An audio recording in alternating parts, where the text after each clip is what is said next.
Hi friends, నేను వండే స్టైల్లో కోడిగుడ్డు పచ్చి రొయ్యల కూర ఇలా చేసుకోండి. చాలా బాగుంటుందండి, చాలా టేస్టీగా ఉంటుంది. ఇది చపాతీతోటి, రైస్ తోటి, పుల్కాతోటి, దేనితో అయినా, అలాగే బిర్యానీ, బగారా రైస్తో కూడా చాలా బాగుంటుందండి. ముందుగా స్టవ్ వెలిగించి గిన్నె పెట్టి అందులోని 4 స్పూన్లు ఆయిల్ వేసుకుని ఉల్లిపాయ, పచ్చిమిర్చి వేసి కరివేపాకు వేసి వేగనివ్వాలి. వేగిన తర్వాత అల్లం వెల్లుల్లి పేస్ట్ వేసుకోవాలండి.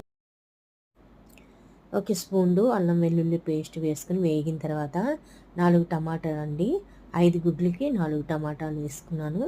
అవి వేసుకుని మగ్గిన తర్వాత ఉప్పు, కారము, పసుపు వేసుకోవాలి. వేసుకొని కాస్త మళ్ళీ మూత పెట్టాలండి. కలిపేసుకొని మూత పెట్టాలి.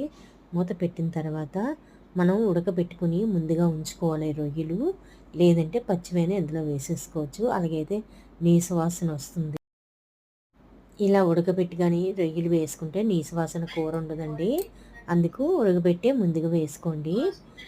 ఉప్పు, పసుపు వేసుకుని ఉడకబెట్టుకోవాలన్నమాట రొయ్యలు.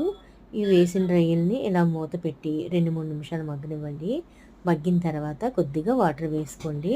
మీకు గ్రేవీ ఎంత కావాలో అంత వాటర్ వేసుకోండి. తర్వాత కాస్త ఒక 5-6 నిమిషాలు మళ్ళీ ఉడకనివ్వండి. ఉడికితే మనకు మసాలా కర్రీ, ఉప్పు, కారం అన్నీ బాగా కలుస్తాయి. అప్పుడు